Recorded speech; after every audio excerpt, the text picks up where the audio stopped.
Dear students, लोक प्रशासनिक कक्षा में आपका पुनः स्वागत है। आज हम लोग आपके जो बीए पार्ट फर्स्ट में लोक प्रशासन का जो सेकंड पेपर है उसको प्रारंभ करने जा रहे हैं और उस पेपर का नाम है आपके भारत में लोक प्रशासन या भारतीय प्रशासन, इंडियन एडमिनिस्ट्रेशन जिसको कहते हैं। और इसमें हम सबसे पहले आज जो भारतीय प्रशासन है उसके विकास के बारे में देखने का प्रयास करेंगे। और ये जो भारतीय प्रशासन का विकास है वो क्या है, चरणबद्ध तरीके से हुआ है। तो इसके जो चरण हैं उसको हम इस प्रकार से विभाजित कर सकते हैं मोटे तौर पर। शुरू में जो आएगा वो प्राचीन काल के बारे में हम देखेंगे, जो वैदिक काल है या उत्तर वैदिक काल है और महाजनपद काल है, इसके बारे में आएगा। फिर उसके बाद में मौर्य काल, गुप्त काल, सल्तनत काल, मुग़ल काल और फिर ये ब्रिटिश काल।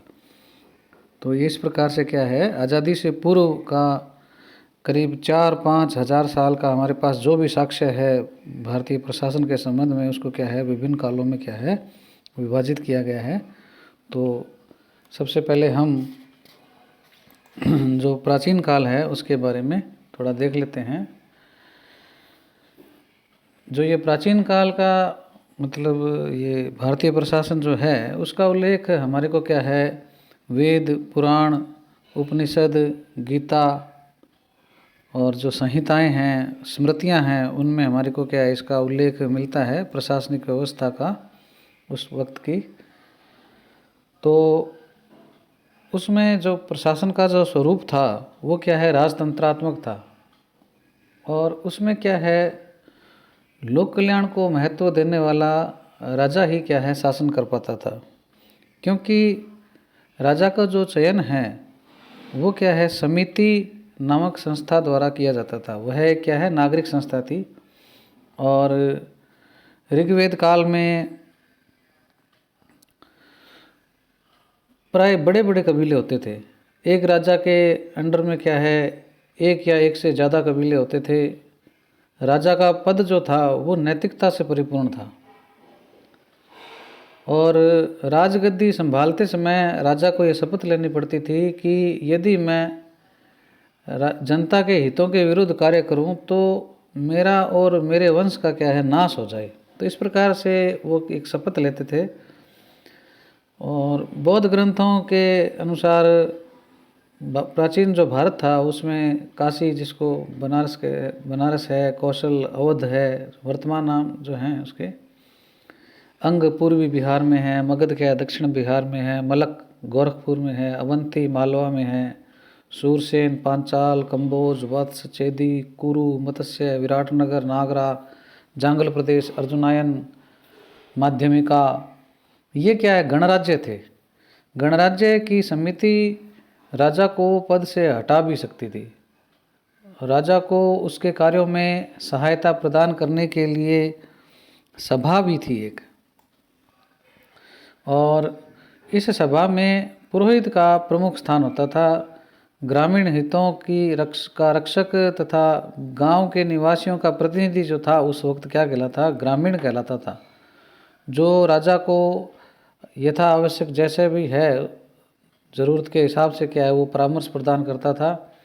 अन्य जो कर्मचारी थे उस वक्त उनकी नियुक्ति क्या है आवश्यकता अनुसार राजा के द्वारा सभा के जो सदस्य हैं उसके परामर्श से की जाती थी। उसके बाद उत्तर वैदिक काल में राजा का जो पद है वो क्या है पैतृक हो गया और उसकी सहायता के लिए एक प्रधानमंत्री नियुक्त किया जाने लगा। और उसको प्रधानमंत्री को उस वक्त मुख्यामात्य कहते थे, मुख्यामात्य। इसके पश्चात महाकाव्य काल आता है। महाभारत रामायण का जो काल है उसको महाकाव्य काल कहते हैं। उसमें क्या है राजतंत्र और गणतंत्र दोनों प्रकार के राज्य थे। राजा की सहायता के लिए क्या है सभा और मंत्री परिषद थी। राजा की सहायता के लिए सभा और मंत्री परिषद उस वक्त थी। और जो केंद्रीय प्रशासन लगभग क्या है 18 से 21 विभागों के द्वारा संचालित होता था। प्रशासनिक विकेंद्रीकरण को बढ़ावा देने के लिए गांवों के समूह बना दिए गए थे उस वक्त। और वो आज की जैसे तहसीलें और ज़िले हैं उसके ढंग से वो क्या काम करते थे। सबसे छोटी इकाई थी ग्राम थी, और 10 ग्रामों का जो अधिकारी है वो ग्रामी कहलाता था, 20 गांवों का अधिकारी विस्पति कहलाता था, 100 गांवों का जो अधिकारी है वो शतग्रामी कहलाता था, और 1000 गांवों का जो अधिकारी है वो क्या है, अधिपति कहलाता था। तो इस प्रकार से क्या है, गांवों के समूह के द्वारा ये इस प्रकार से अलग अलग अधिकारी या जो हैं उनको नियंत्रण करता क्या है, बना रखे थे। तो इस प्रकार से क्या है, ये एक प्रशासनिक सेटअप उस वक्त था। और ये जो अधिकारी थे वो प्रशासनिक कार्यों के संचालन के लिए क्या करते थे, अधीनस्थ कर्मचारियों पर क्या है, नियंत्रण और पर्यवेक्षण करते रहते थे। कार्मिक प्रशासन जो था उस वक्त था, उसका प्रमुख आधार योग्यता और कुछ मामलों में क्या है, राजा की कृपा दृष्टि होती थी। और इस काल में क्या है, जाति प्रथा की क्या है, शुरुआत होने लग गई थी, और साम्राज्यवाद भी क्या है, शुरू हो गया था। तो इस प्रकार से जो प्राचीन काल है उसमें क्या है, हमारे प्रशासनिक व्यवस्था जो है वो इस रूप में दिखाई देती है। ये हम लोगों ने अभी देखा। इसके पश्चात हम देखते हैं मौर्य काल जो है उसमें भारतीय प्रशासन का विकास किस प्रकार हुआ, या ऐसे क्या मतलब इतिहास में उल्लेख हैं जिनके माध्यम से हम देख सकते हैं। मौर्य काल जो है उसके संस्थापक क्या है, चंद्रगुप्त मौर्य हैं, और वो ईसा पूर्व 324 में क्या है, राजगद्दी पर बैठे। उसके बाद बिंदुसार और अशोक जो हैं वो भी क्या है, महान शासक हुए, और इन्होंने क्या है, पाटलिपुत्र जो वर्तमान में पटना कहलाता है उस पर उन्होंने क्या है, शासन किया। प्राचीन भारतीय जो लोक प्रशासन के सैद्धांतिक और व्यवहारिक पक्ष को स्पष्ट करने में हमें कौटिल्य के द्वारा जो लिखित अर्थशास्त्र है उसके मतलब उसको एक बढ़िया प्रमाणिक ग्रंथ माना जाता है उस वक्त का।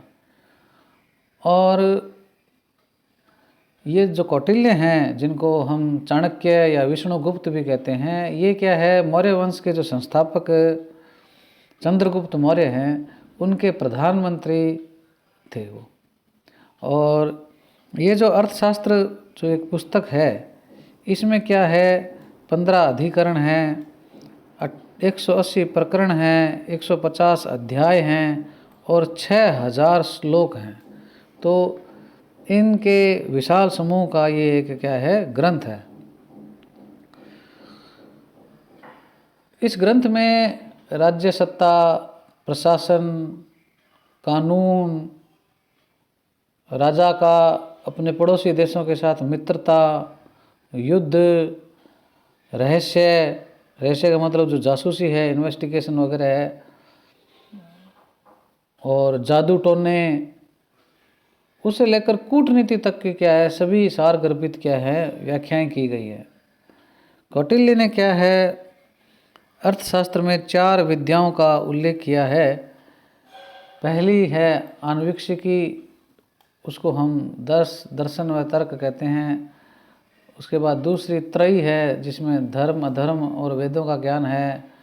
वार्ता जो है वो कृषि तथा व्यापार का ज्ञान है। दंड नीति जो है वो शासन कला व राजनीति का ज्ञान है। इस प्रकार से उसने क्या है, 4 विद्याएं बताई है। कौटिल्य का जो ये अर्थशास्त्र है इसको हमें क्या है, जो वर्तमान में जो इकोनॉमिक्स वर्ड है उससे मतलब संबंधित नहीं मानना चाहिए कि ये कोई अर्थशास्त्र की किताब है, जबकि ये क्या है, राजनीति विज्ञान की, राजव्यवस्था की किताब है। यहाँ इन्होंने अर्थशास्त्र का नाम इसलिए रखा क्योंकि उस वक्त क्या है, जो अर्थ है उसका यह मतलब था कि मनुष्यों की आजीविका और जिस भूमि पर वे रहते हैं उसके रूप में ही उन्होंने अर्थ बताया था। और अर्थशास्त्र क्या है, वह है जिसमें क्या है, मनुष्यों वाली जो भूमि है उसके लाभ और उसके पालन करने के उपायों का क्या है, उसमें वर्णन किया गया है। तो कुल मिला के क्या है, ये एक राजव्यवस्था या राजनीति विज्ञान का एक ग्रंथ है। कौटिल्य ने राजा के गुण, कार्य तथा उसकी मंत्री परिषद का विशद रूप से वर्णन किया है। उसके अनुसार जिस प्रकार अकेला पहिया नहीं चल सकता, उसी प्रकार सरकार भी एक व्यक्ति से नहीं चलाई जा सकती।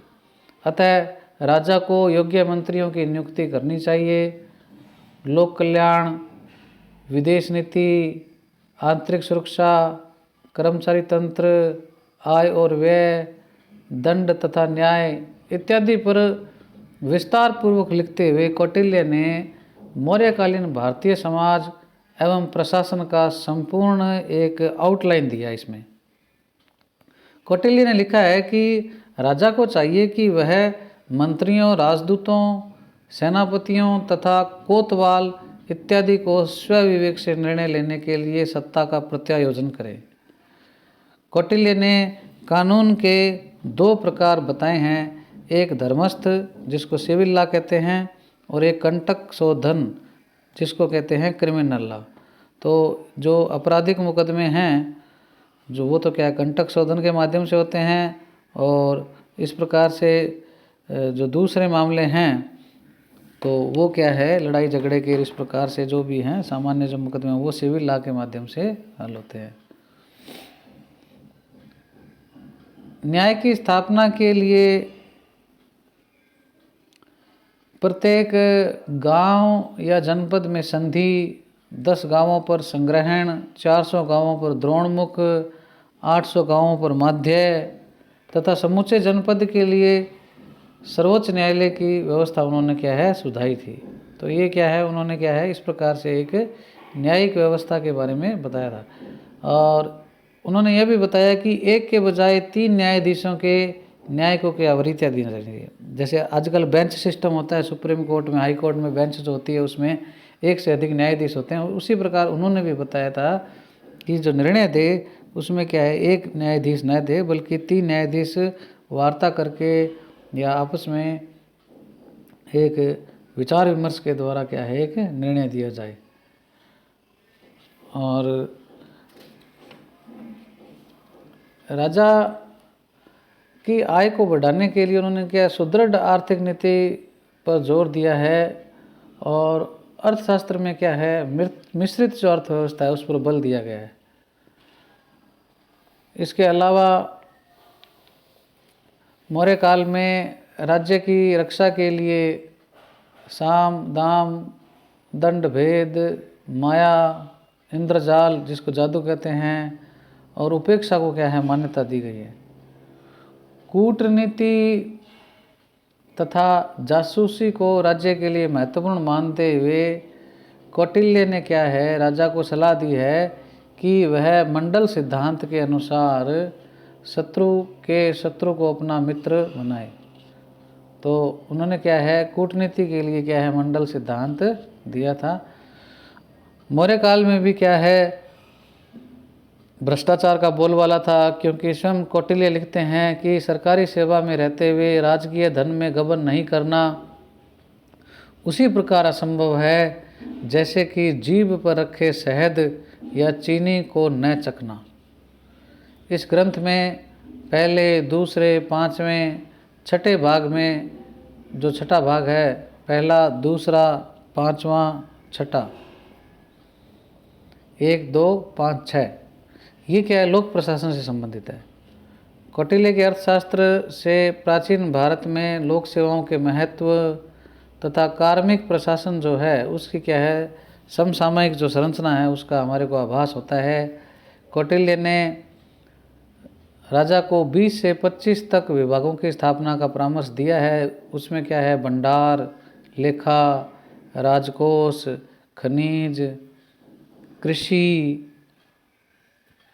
व्यापार, वन, रक्षा, मापतोल, उत्पादन, मार्ग कर, वस्त्र, औषधि, पशुपालन, जहाजरानी, विदेश, नगरीय शासन तथा गुप्तचर विभाग क्या है प्रमुख हैं। कौटिल्य के अनुसार किसी भी राज्य को सफलतापूर्वक संचालित करने के लिए उन्होंने क्या है सप्तांग सिद्धांत दिया, और उन्होंने इसके राज्य के 7 अंग बताए हैं।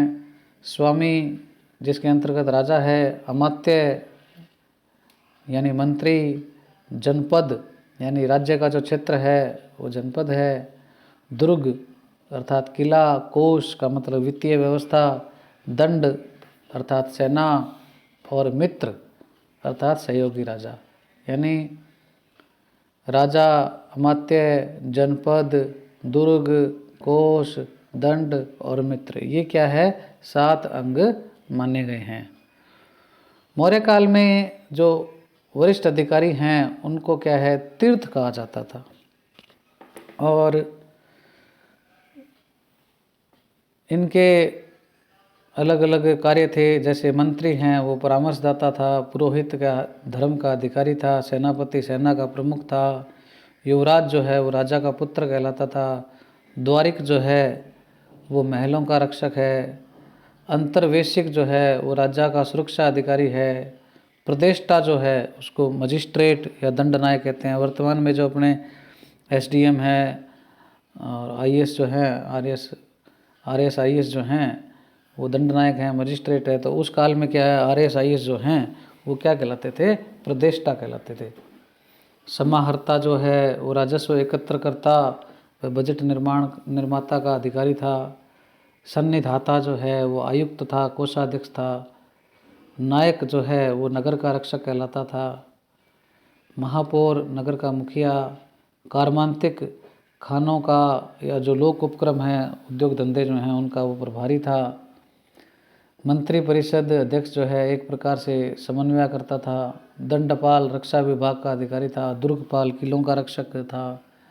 अंतःपाल जो है सीमाओं का अधिकारी था। और आटविक जो है वो वन का अधिकारी था। इस प्रकार से ये प्रमुख अधिकारी हैं, उनसे संबंधित विभाग का नियंत्रण, निर्देशन तथा विकास कार्य वो क्या है, संपादित करते थे। प्रत्येक विभाग में अधीनस्थ कार्मिक आवश्यकता के हिसाब से भर्ती भी किए जाते थे। जो शास्त्रों का जानकार, शिक्षित हो और शारीरिक रूप से सक्षम व्यक्ति हो और राजा की सेवा में क्या है, प्रवेश पा सकता था। कौटिल्य ने राजा को निर्दिष्ट किया है कि बहुत खर्चीले या अति कंजूस तथा परदेशी व्यक्ति को राज्य सेवा में नहीं लेना चाहिए। इसी प्रकार समुचित वेतन के द्वारा भ्रष्टाचार पर नियंत्रण करने का उपाय भी कौटिल्य ने सुझाया है। और उसमें कहीं कुछ जगह उल्लेख भी किया गया है कि मंत्री को 48,000 पण यानी आज के 36,000 रुपये के बराबर, अनुचर को 60 पण यानी 45 रुपये के बराबर वार्षिक वेतन दिए जाने का वर्णन है। रक्षा सेवाएं जो हैं उनके लिए भी क्या प्रशिक्षण अनिवार्य होता था। लोक सेवक की मृत्यु होने पर राजा द्वारा पेंशन या आर्थिक सहायता देने का भी प्रावधान था। कुशल जो प्रतिबद्ध कार्मिक हैं उनको उच्च पद या अधिक वेतन भी दिए जाने का प्रावधान था। कार्मिक जो थे उनकी 3 प्रकार की श्रेणियां कौटिल्य ने बताई है। एक उपयुक्त है जो उच्चाधिकारी वर्ग है, एक युक्त है जो मध्यम स्तरीय प्रबंधक है, और एक क्या है, तत्पुरुष है जो चतुर्थ श्रेणी कर्मचारी है। तो इस प्रकार से जो ये मौर्य काल में जो प्रशासनिक व्यवस्था है भारतीय प्रशासन की, इसका मूल आधार हमारा कौटिल्य का अर्थशास्त्र है। तो उसके आधार पर हम क्या है कुछ निष्कर्ष निकाल सकते हैं। मौर्यकालीन जो प्रशासन है उसकी कुछ विशेषताएं हैं, जैसे एक तो ये कल्याणकारी राज्य था, और दूसरा क्या है, इसकी क्या है, सुदृढ़ विदेश नीति थी, और विशाल कार्मिक तंत्र और प्रभावी नीति भी थी। संगठनात्मक विकास और कार्यकुशलता भी थी। सत्ता का इसमें प्रत्यायोजन भी किया गया था, हमने पढ़ा। विकेंद्रीकरण था। स्वतंत्र और निष्पक्ष न्यायपालिका थी। समुचित संचार और समन्वय था। मिश्रित अर्थव्यवस्था थी। विधि का शासन था और धर्मनिरपेक्ष राज्य था। तो इस प्रकार से क्या है, ये मौर्य काल में क्या है, भारतीय प्रशासन की ऐसी व्यवस्था थी।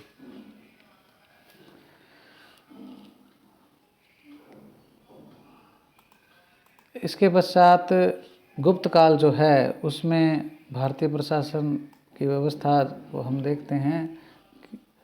इसका ज़्यादा हमारे को वैसे उल्लेख नहीं है। गुप्त साम्राज्य जो है वो प्रांतों में बटा हुआ था, जिन्हें क्या है, देश या मुक्ति, कहीं जगह भुक्ति भी आता है, उसको कहते थे।